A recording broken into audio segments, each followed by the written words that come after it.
Sir बात करते हैं कि आपका प्रोफाइल क्या है, क्या काम करते हैं और कौन-कौन से सामाजिक कार्य करते हैं, इन सारी चीज़ों के बारे में थोड़ा-सा एक डिस्क्राइबिंग बता देते।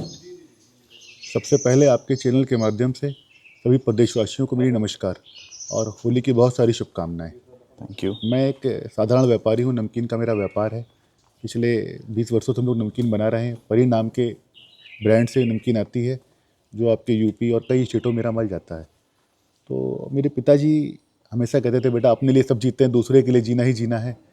और कई बार हम लोग देखते थे कि हमारे फैक्ट्री में काम करने वाले कई मज़दूर गांव से आते हैं, या मकान मकान का निर्माण होता है तो आप देखते हैं कि मज़दूर गांव से आते हैं। कुछ बच्चे स्टूडेंट्स वगैरह भी पढ़ने गांव से आते हैं।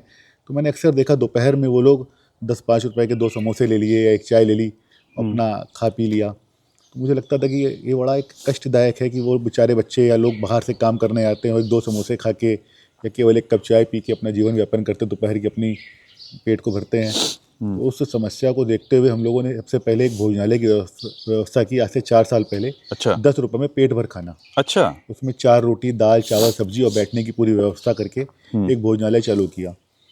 लोगों ने बड़ा पसंद किया। हाँ। पर डे 500-700 लोग वहाँ पे आके भोजन करने लगे।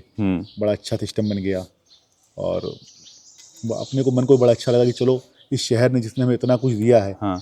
और यहाँ तक पहुँचाया, उस शहर के लिए हम कुछ कर पा रहे हैं। बहुत अच्छा। अपने मन को बड़ा अच्छा लगने लगा। हाँ, मैं वहाँ हो गया है, काफ़ी सारे लोग थे और काफ़ी तारीफ़ कर रहे थे, खाना बहुत तारीफ तो साफ-सुथरा। साहब ये तो ऊपर वाले की कृपा है कि हमें इस लायक समझा। और मैं तो मानता हूँ कि इंसान जो भी करता है भगवान ही कहीं ना कहीं कराता है, और कहीं ना कहीं भगवान ने मुझे इस काबिल बनाया और एक माध्यम मुझे चुना। वो किसी से भी ये काम करा सकता था, लेकिन मुझे माध्यम चुना, उसके लिए मैं हमेशा उसका आभारी रहूँगा।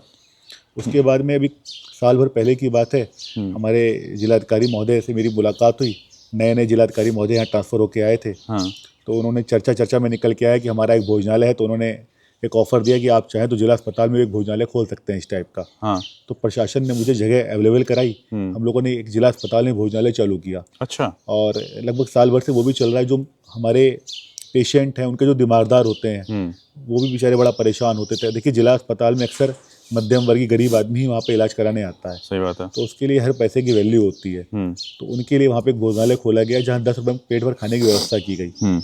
समय समय पे जब भी शहर में कोई आपदा आई, जैसे बाढ़ है या कोरोना है, तो हम लोगों ने गाड़ियाँ भी चलाई कि 2 रुपये में छोले चावल की व्यवस्था की। कोरोना में हम लोगों ने निःशुल्क भोजन बांटा कि कोई भूखा ना रहे। जिला अस्पताल में 3 टाइम भोजन बांटा गया कि कोई भूखा, जो मरीज हैं, उस समय जिला अस्पताल के आसपास सब दुकानें बंद थी, सन्नाटा था। लेकिन प्रशासन की मदद से हमारी गाड़ियाँ लगातार चल रही थी, लोगों को भोजन निःशुल्क उपलब्ध करा रही थी।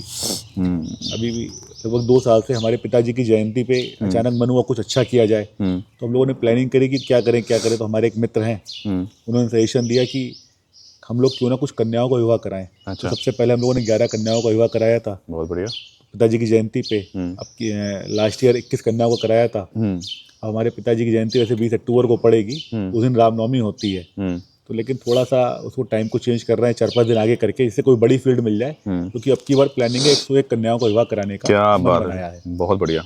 उसमें हम लोग कोशिश ये करते हैं कि कन्या और वर वो अपने आप चूज हो जाते हैं, मतलब जोड़े अपने आप बना लेते हैं। हमारा काम उनकी शादी कराना, उनकी ज़रूरत के सभी सामान, जैसे टीवी है, फ्रिज है, अलमारी है, बेड है, गद्दा है, ये सब सामान उपलब्ध कराते हैं। अच्छा। और जितने भी वो लोगों को लेके आए, उसमें कोई ऐसी बंदिश नहीं है कि कन्या या वर पक्ष के 50 लोग आएंगे, 100 लोग आएंगे। वो अपने सभी मेहमानों को यहाँ बुला सकते हैं। सबके खाने पीने उठने बैठने की व्यवस्था हमारे द्वारा की जाती है। बहुत बढ़िया सर। और उसका एक कारण ये भी है कि हम 2 भाई हैं, हमारे कोई बहन नहीं है। तो ये हम ये मानते हैं कि जितनी भी कन्याओं का उस दिन विवाह होता है, सब मेरी बहनें ही हैं। वैसे तो पूरे शहर की हर लड़की मेरी बहन बहुत बेटी अच्छी है। बात। हाँ। लेकिन उस प्रोग्राम में ऐसा फील होता है कि हाँ, जैसे वो कन्याएं हमारे घर पे ही तैयार होती हैं, जब इकट्ठा तैयार होकर निकलती हैं, तो एक ऐसी फील आती है कि हमारे घर से ही बेटी विदा हो रही है। क्या बात है। वही भाव एक मन में आता है। बहुत बढ़िया। तो उस पर भी लगातार ये सेवा करने का काम किया जा रहा है। और ऐसा लगता है कि सेवा क्या, ये तो हम अपने लिए कर रहे हैं, दूसरे के लिए नहीं कर रहे हैं। हाँ। क्योंकि जब हम कुछ अच्छा करते हैं तो अपने मन को बहुत अच्छा लगता है। बहुत अभी बढ़िया। मैं आपको बताऊं, छोटा सा एग्जांपल है। मेरी बेटी का जन्मदिन था। हाँ। तो जनरल वो दिल्ली रहती है, यूपीएससी की तैयारी कर रही है।